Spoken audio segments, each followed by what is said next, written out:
Welcome back to the Fearless Females Voice podcast. On today's episode, I am joined by Kinjal Vadgama, who has faced many challenges over the last 10 years. She lives by the motto to not let a situation define you.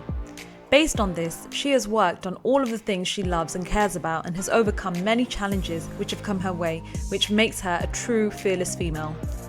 On this episode, she shares her experiences in a very honest and open way and touches on topics which are not spoken of enough.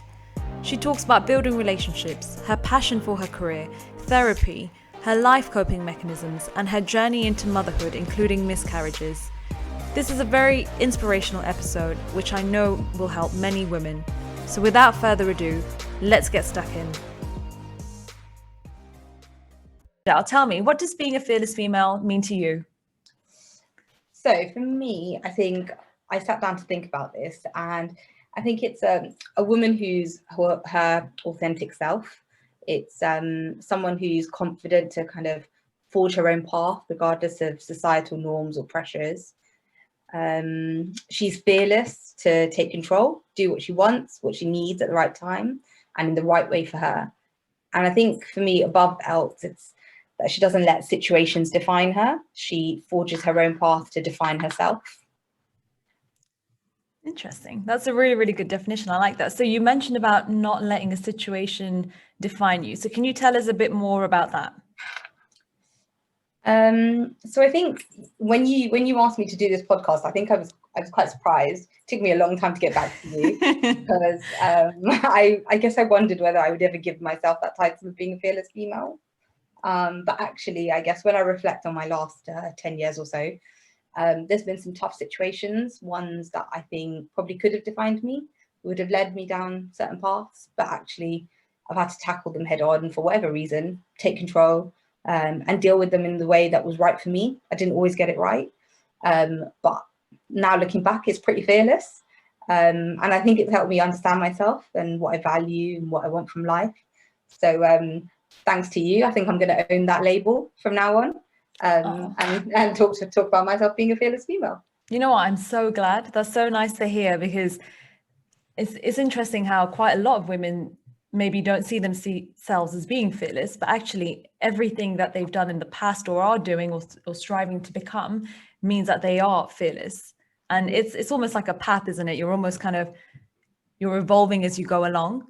So it's nice to hear that you will label yourself as that, because you are a fearless female. Yeah, absolutely. That's good. So can you tell us a bit about yourself and a bit about the last 10 years, like the tough situations you're talking about? Sure.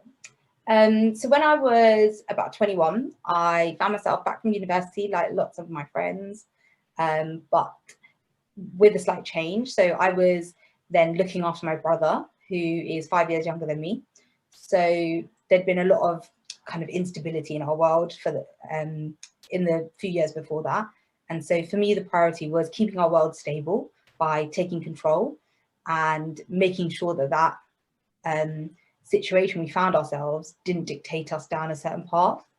While a lot of my friends, they spent a lot of their time, 21, back from university, not many responsibilities. They were going out, casually dating, doing all of those things that normal 21-year-olds do.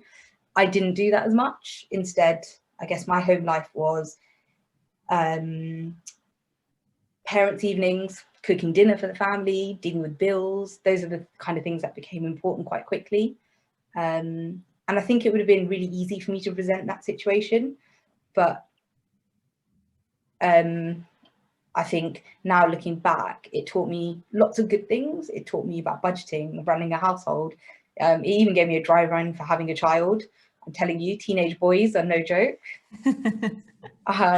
So I think that was probably the start of my journey of probably finding myself in terms of what path I wanted to take and how I was going to overcome situations that weren't ideal to be successful, or in my eyes, what is successful.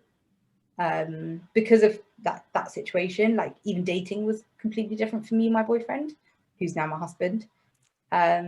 So instead of thank you, instead of romantic restaurants or rooftop bars, we sat outside tuition centres and karate classes with a coffee and a Gregg sandwich. It wasn't ideal, but it was a great test of our relationship. You know, when someone's offering to drop your brother off at school every day on their way to work because they know it's going to help you take care of part of your worry, they don't mind staying on the couch to eat a frozen pizza on a Friday night instead of being in the pub with their mates. That's better than kind of any romantic present that anyone can ever buy you, I think. And like really showed me that he could support me in like the mundane stuff, and we'd be able to face difficult stuff that would, you know, life inevitably throws at you, and wouldn't get bored or bail when life settled into kind of an inevitable pattern, I guess. So while the situation wasn't ideal, you know, lots of good things kind of came from it, it feels like. Nice. What were your key learnings from that period of time?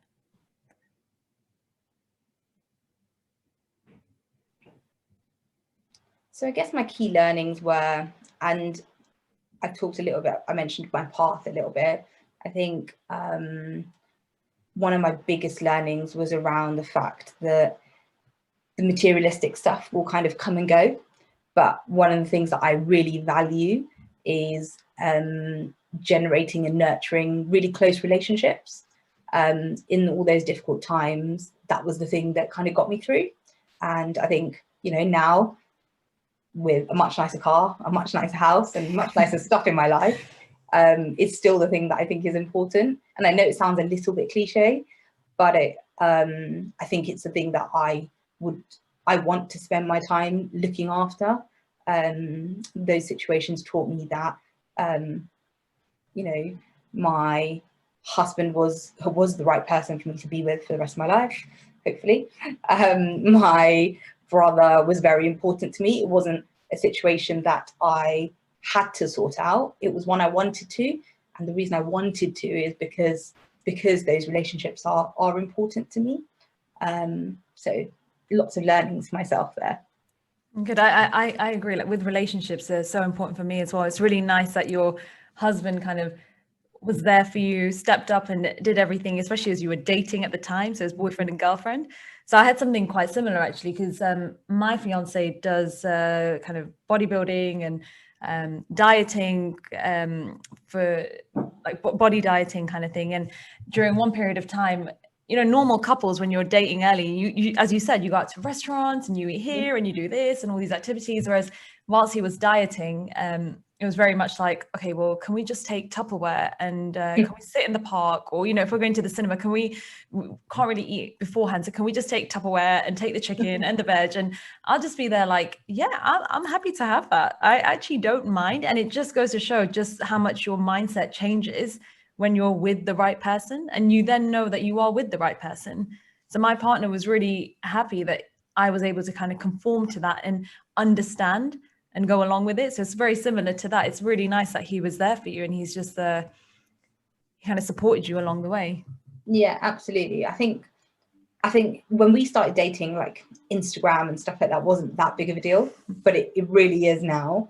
Yeah. And you can just see how, you know, being picture perfect is such a big thing now. I feel like it's yes. Even I've just had a daughter, and even with her, I feel like there's so much out there about these perfectly dressed babies, and you know, Christmas is coming up, families and their perfect matching onesies, all of that kind of thing. But everything doesn't need to look perfect all the time. Eating Tupperware in a cinema, if that's what works for you, then that's what works for you. How does that make you feel when you look through social media and you see these kind of picture perfect moments and picture perfect posts? I mean, don't get me wrong, I love an Instagram post. So do I. So you'll see lots of cute pictures of my baby on Instagram. And so I'm not against them. But I do think there's something about adding a touch of realism to it. So when I was thinking about what we talk about today, you know, I was reflecting on all the things that I've done or been through in the last 10 years, and they weren't perfect. And when they weren't perfect, I didn't do very well at talking about them publicly or even, you know, to a wider circle. And that's definitely been a lesson learned for me. I think if I was to go through a lot of these things again, I'd definitely talk to more people about them. the coping mechanisms I guess I've learned over the last few years, really, you know, if I was to go back and do it again, there's lots of things I would do differently. I think one of the biggest things is probably some kind of talking therapy. I'm a massive advocate for it now, and it's something that, you know, we don't really talk about a lot in our community. Yeah. And again, you know, that Instagram world where everyone's lives seem perfect 24/7. Actually, therapy is one of the things that really got me through it, and so it's something I will advocate a lot. Can you tell us a bit more about talking therapy and what it is? Yeah, so I guess growing up for me, I naively thought therapy wasn't something that people did. It's something other people did, but just it wouldn't be for me. I'm not sure if it is because in our community it's not something that's spoken about a lot. But over the years, I have reached out for short stints of therapy, and it's been invaluable to me every time. Like, while your loved ones are amazing and they provide a really good listening ear, but everyone I found comes with their own view and their own kind of judgment. Yes. And it's nothing, then it's not coming from a bad place. We all have it. I have it, you have it, you know. But therapy really gives you the ability to talk about everything in a completely safe space, completely productive space. It's not a place to just kind of, sometimes you do just need a rant, and your friends are great for that. But therapy gives you a place to like actually turn that into something productive. So I think I'm probably quite methodical, organized. I like problem solving. And so for me, it got to a point where it made complete sense to try therapy. I guess like the way I think about it is the way I think about work quite a lot. So if I've got a budget problem, let's say at work, I call a meeting of the accountants, you know, I talk to budget holders, and that's how you kind of discuss a problem and work out a way forward. For me, therapy is just like that. It's a qualified, independent person helping you see the wood for the trees, find your own answers to problems. They don't give you the answers. They help you work out a way forward. And I think the biggest thing for me was they helped me kind of constructively reflect on what I've felt, what I've experienced, so I can grow, so I can be better. So I'm not there in a few years' time talking about a similar kind of problem, I guess. So as you can tell, I'm a big advocate for talking in this way. I think doing it periodically feels like, for me, like, I guess an MOT or like a service of the mind. I feel like everyone should do it every now and then. I love that. MOT is service of the mind. That's a really nice way of putting it. Yeah, absolutely. Like you don't even realize sometimes the effect a problem's having on you. And sometimes you just need that new perspective to say to you, actually, do you realize that, you know, that way, that situation, or what happened in that situation wasn't acceptable, or how do you feel about this, or how are you going to deal with this? You really need that kind of someone to hold the mirror up to you. Yeah. And it's not only your mind, I guess, like it's also made me feel physically better. You know, every time I've found therapy starts working, my sleeping is better, I'm able to concentrate better, I'm happier, I'm calmer. And considering, like, so far I've said to you, my path is all about like close relationships around me. It kind of makes me an all-round nicer person to be around, I'm sure.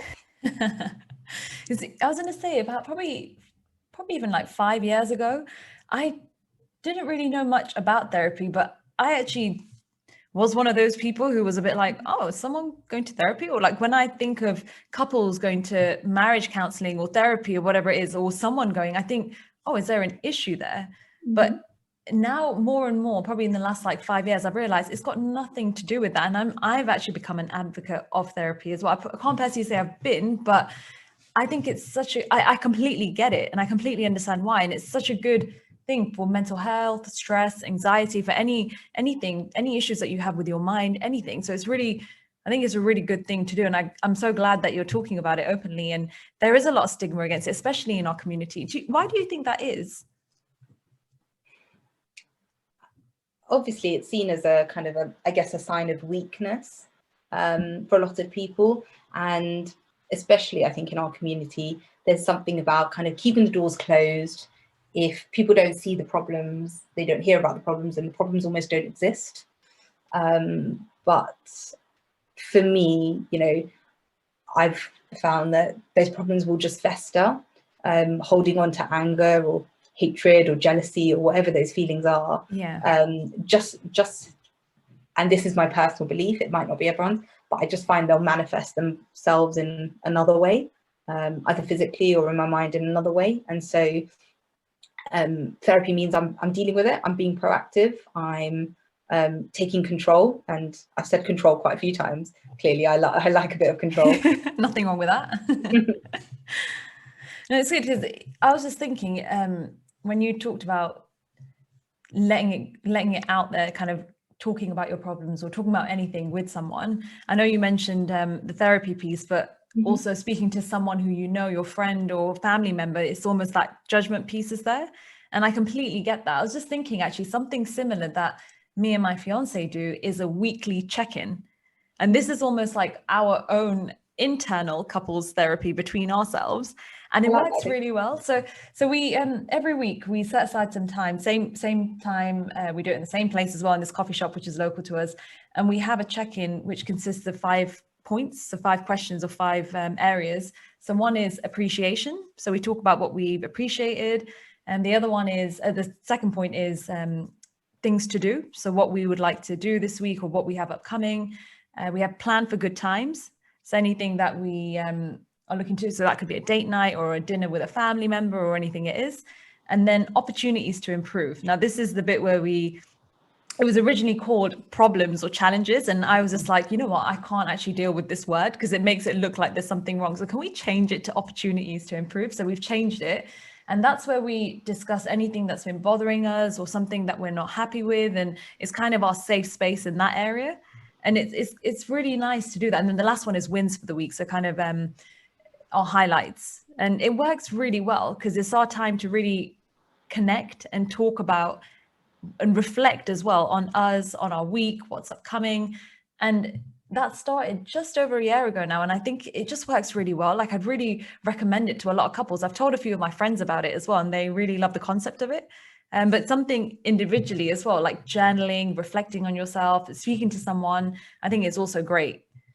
I love that idea. It's great. I mean, I think me and my husband, not as structured as you guys, I have to say, but we always tried to make time to talk like that, and appreciate the things that we did have, talk about the things that we could be doing better, all of those things. Since we've had my daughter, which was a few months ago, I have to tell you, there's not as much time for that. I can imagine. Try and find a concise way to do that if you plan to ever have children.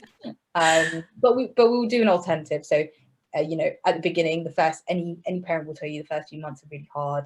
At the beginning, before bed, we would do a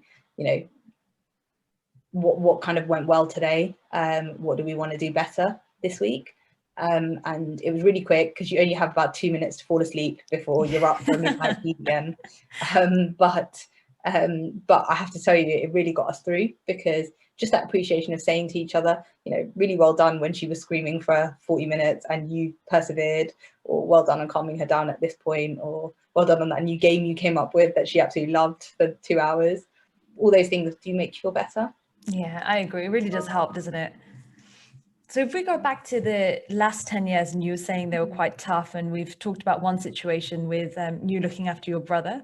Yeah. Are there any other situations which you'd like to discuss around not letting that define you? Yeah, I think for me, when I was looking after my brother, and I was 21, so I started a kind of graduate job, and I used to wake up every day and I was obsessed with it, thinking about kind of financial security. Again, it's not something a lot of people talk about. I think as English people generally, we don't like to talk about money. But I was quite almost excited, I guess, at the opportunity of I had this graduate job, and I was on the verge of being able to kind of bring financial security for my brother and me. And so for the first year, though, I held on to a part-time kind of retail job that I had, not wanting to let go of an extra kind of safety net. So I worked 7 days a week for a long time. Oh, wow. And I think, lots of people talk about what's your why. My why then was that security. And so that was at the forefront of my mind. I'm generally quite competitive as well. And so I think between the two things, I was promoted quite quickly. And, at work, it's a recipe that I've held on to for the last 10 years, definitely. I have given up that second job now, though. I don't work 7 days a week now. But I think that drive and that same kind of almost stamina, I guess, for work has led to me having a kind of a career and a reputation at work that I'm really proud of. Work will always be and has always been an important part of my life, but the reason is because I do it for myself. I do it for my family. For myself, I love the feeling of completion. I love the feeling of overcoming challenges, successfully tackling any scary new situation. I love it. But it's not been, a perfect upward trajectory. I've taken lots of sideways moves to learn lots of new skills and have varied experiences or work with new people. But I think there's moments in my career now I look back that where my career has to have taken a backseat. I've even taken a few kind of short breaks from work. What do you mean by a short break? So my brother was in a kind of a really bad road accident. So he had to have lots of surgeries and kind of had to get nursed back to health, I guess. And when was this? That was, oh gosh, testing my memory now, maybe 7 or 8 years ago, I want to say. Okay. And so I took, a short break from work to do that. He had to have all his food pureed. He had to be looked after, lots of hospital appointments, lots of surgeries, things like that. So at that time, my career didn't come first, and that did. And like I said to you earlier, it had to. I wanted it to. He is important to me, and that situation was important for us to deal with as a team. Yeah. So you wanted to prioritize that. Obviously, that relationship comes first, right? Beyond work. That's it. I think a few years after that, my dad had a stroke. And so again, it was the same thing. Took a short break from work and kind of scaled back a little bit on work in terms of caring for him. Had him move in with us, and all the kind of physical help that he needed at that point. And so I think there's been a few situations where, like I said to you, work is really important. I feel really good when I do well at work, and I've really enjoyed all my work. But there's been moments when it has taken a back seat. And so, but looking back now, those feel like the right things to have done at that time. Yeah. And I think, we talked about my path, and I think my path is really about generating and nurturing really close relationships, ensuring that they're kind of deep relationships that stand the test of time. And so it just made it those no-brainers. I wanted to kind of take that break from work. And now I look back, and anybody that knows me and anybody who probably listened to this podcast so far can tell I'm the biggest fan of my brother. He's done really, really well. He's graduated from a very good university. He's doing a PhD at the moment. Amazing. Not only that, he's very emotionally intelligent, really just like a really well-rounded man. And so, all those things that we went through, and dealing with things as a team, really contributed to that. And you can look back now and be really proud of everything, I think. And so they don't really feel like sacrifices, I guess. So I was gonna go into then, you've recently become a mother. Mm-hmm. So a few months ago. So do you want to tell us a bit more about your motherhood journey? Yeah, so this wasn't an easy journey either, I guess. In the last few years, I've had miscarriages, and anyone that's had a miscarriage will tell you it's, completely heartbreaking in a way no one can describe, I don't think. So it hasn't been easy, but our baby was born this year amidst COVID, which again was another interesting, I guess, journey. But the miscarriages again is not something I think I'd heard a lot about before we started having trying for a baby. It's not something a lot of people talk about. But the first thing that the hospital or a doctor will tell you as soon as you've been, as soon as they've said you've had a miscarriage, is it's completely common, happens to so many people, and almost don't even like give it a second thought almost. And that really surprised me with my whole journey into motherhood, I guess. Yeah, I was going to say with the miscarriages that I hear about them here and there, but not in much detail, I guess. I don't really know much about them or how it happens, but I just know it's common. Mm-hmm. But I find that women don't talk about it as much. It's again almost like a taboo subject. I guess it's very difficult to express how you feel throughout that and everything around miscarriages. So I can understand why it's not spoken about much, but it's more just to raise awareness, I guess. So it's nice that you've been able to tell us about that and openly talk about it. Yeah. So I think the first, like one of those things they tell you is that 1 in 4 kind of pregnancies ends in miscarriage. Wow, that's big. I had no idea. It's really common. And you don't realize it. I think in the last few years you definitely hear talking about it a little bit more. I know Meghan Markle came out with her article recently talking about her miscarriage. Yes, yeah.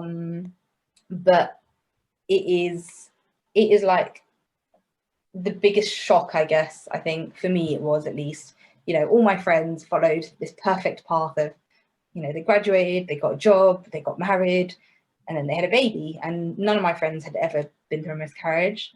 I'd never heard anything about it. I knew, when you get pregnant, people don't tell anybody for the first 12 weeks because that's when you kind of get your all clear. But I almost maybe didn't add up in my head that the reason for that would be because there may be a miscarriage. Yeah. So I remember going for kind of my first scan and unbelievably excited to start the journey. My husband was with me. When is the first scan?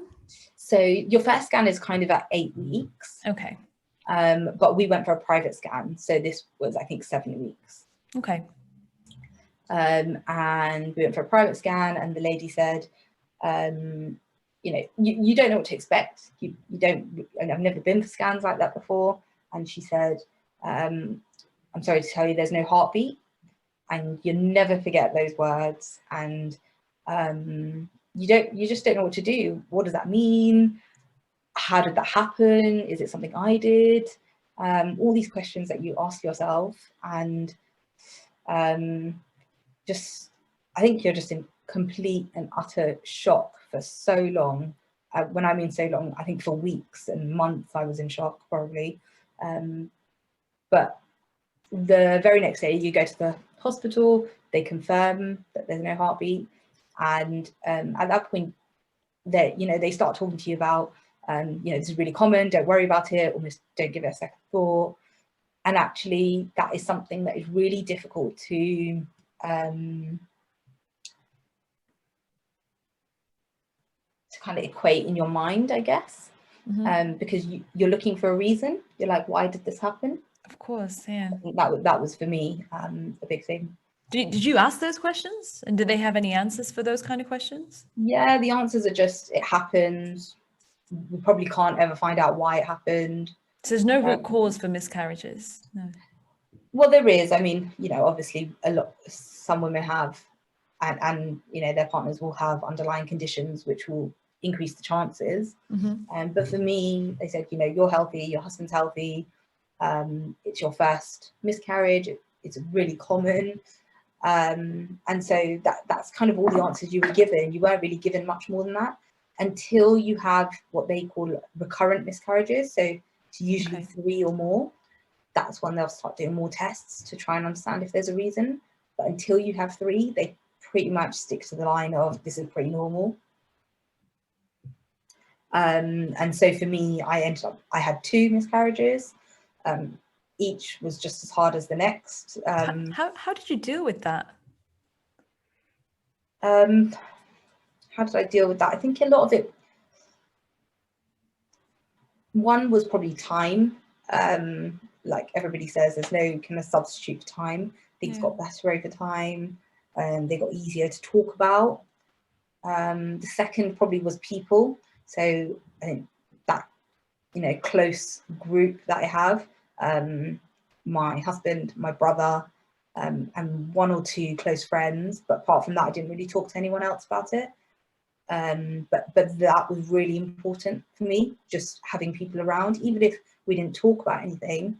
Just being with people was really important. Do you think it would have helped to speak to someone who's been through it as well? Because you said your friends haven't been through it. Did you ever want to reach out to someone else? Yes, I did. And I think the second miscarriage I had,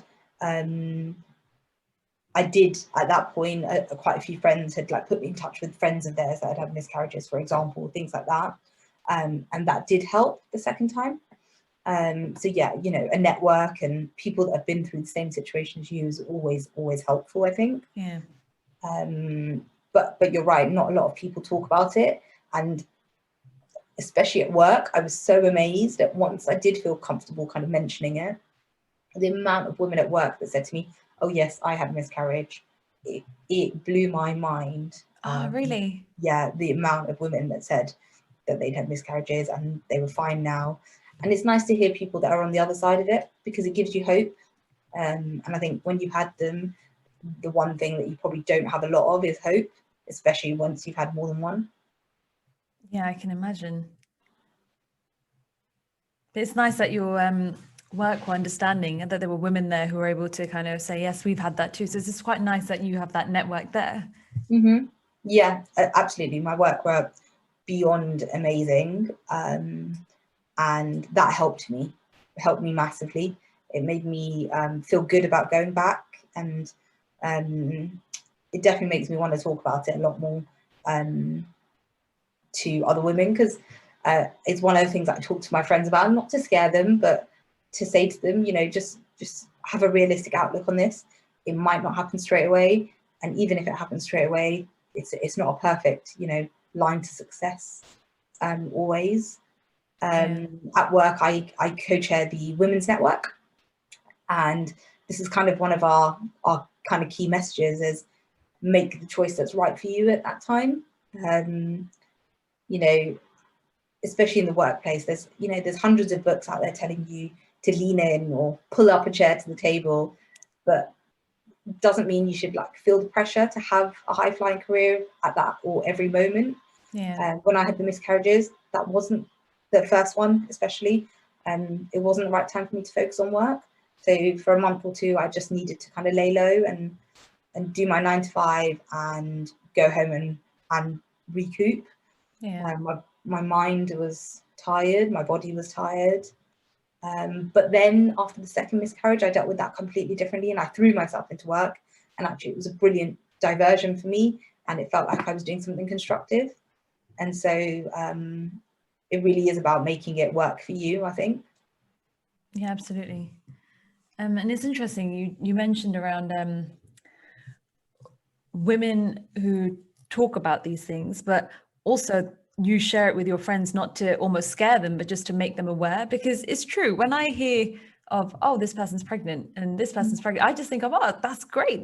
And for me, I think, oh, it must be quite easy to become pregnant. It's only until recently that a couple of my friends have started having kids, and me hearing more around other girls that I know who have had miscarriages or struggling to become pregnant, it made me realize that actually it's not just as easy as, oh, we want to be pregnant next month, great, let's make it work. It's just not that easy. And I didn't really know much about motherhood or how becoming pregnant and how it kind of how long it can take and all this kind of thing. So it's just interesting for me to hear all the different stories from my friends who are more open with me around it. But it's not something that you'd openly share with people. It's more just that we're close friends or close family members that they're able to talk to me about it. But yeah, I just find it really intriguing that it's not just okay, we want to, we can time it all, this is the plan. There is no set plan, because anything can happen. Exactly. And I think you read lots, or I definitely read lots about sisterhood and you know, women creating networks to support each other, just like you've done here. Yeah. And for me, it's talking about that kind of thing is really important, because we're not doing each other any favors by, I know it was awfully sad, and it'll, you know, and I'm lucky now, I've, you know, got a beautiful, healthy baby. Yeah. But we're not doing each other any kind of favors by hiding it away. Not talking about it just because it's sad doesn't help anybody else. And I'm not talking about it to so people kind of feel sorry for me, or you know, Yeah. or share that sadness. I'm talking about it so people know that it is really common, and to think about how they'll deal with it and be prepared if it does happen to them. Because I think, like I said, the biggest thing for me was the shock just didn't wear off for such a long time. Yeah, this is why I was intrigued when you mentioned it. I was like, oh, let me just ask a bit more, because I'm sure a lot of women listening to this podcast will find that really useful. And even if they want to reach out to you, I guess they will, because I get quite a lot of that. The women want to kind of reach out to others on the podcast just to share thoughts or hear more about it. So thank you so much for sharing that. Yeah, of course. Like you said, you know, talking to other women that have been through the same thing you are going through or you've been through is always helpful. So I'll always have time for women that want to talk about that. Yeah. But after your miscarriages, you've now had a baby girl. So why don't you tell us about transitioning from work into being a mother? So I guess, like I said, you know, work's always really been important to me, and quite, I guess, fast paced and probably a bit intense sometimes. You know, I like to go at work, and transitioning to maternity leave has definitely been interesting for me. You know, you play with the same 5 toys every day. You you know, your baby loves to play with a coffee packet or a random wrapper, and you have to, you know, show interest in that. So life has changed quite quickly, but she's incredible. She amazes me every day. It amazes me that my body created her every day, and so I'm enjoying every moment of it, and really lucky that I get to spend this time with her, not think about work or think about anything else, and just focus on her. And how do you feel about, because I know how excited and passionate you are about your work, how do you feel about actually not working at the moment and purely focusing on motherhood? I think because I had a bit of a difficult journey, and I, you know, wished for her for so long, I'm more than happy to take this break and spend time with her. I imagined what it would be like for so long that it feels amazing that I'm here now. But it is definitely a transition, and I guess you have to make it work for you. So some people are quite, I guess, relaxed in their maternity leave, and will, you know, just kind of go with the flow. That's probably not my rhythm. You know, we're quite focused in what we do every week, try and get lots of variety. We try and get out and get lots of fresh air. We have I have something that I do for myself every day, which I found has been really, really important. Oh, nice. Can you give us an example of some of those things? So it might just be, you know, some like give myself a face mask, or oh, nice. Or even just do this, you know, just sitting and reflecting to prepare for this podcast. Even that is just something I've done for myself. Yeah. Reading a book, sitting in a coffee shop and doing a crossword, and anything like that. I will try and do one thing a day for myself, and that has really helped me kind of feel like I've not lost myself in this whole experience. Good. And if you were to give the listeners some tips, let's say top 3 tips from your learnings of life, let's say. So that could be applicable from your school days all the way through to now. What would they be? Oh, wow. Well, I guess being a mum and makes you think about what you want to kind of pass on to your daughter. Exactly. And one of the values my husband and I really talk about quite a lot, especially having a daughter, is where we live in this world where girls are told they can do as much as boys.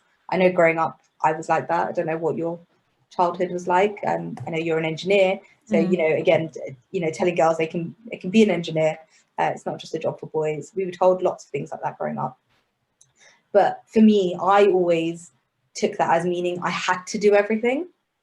And instead, I think what we want her to learn is that, of course, all the doors are open to her, but her life is hers, and she should curate it, invest in it, design it how she wants it to be.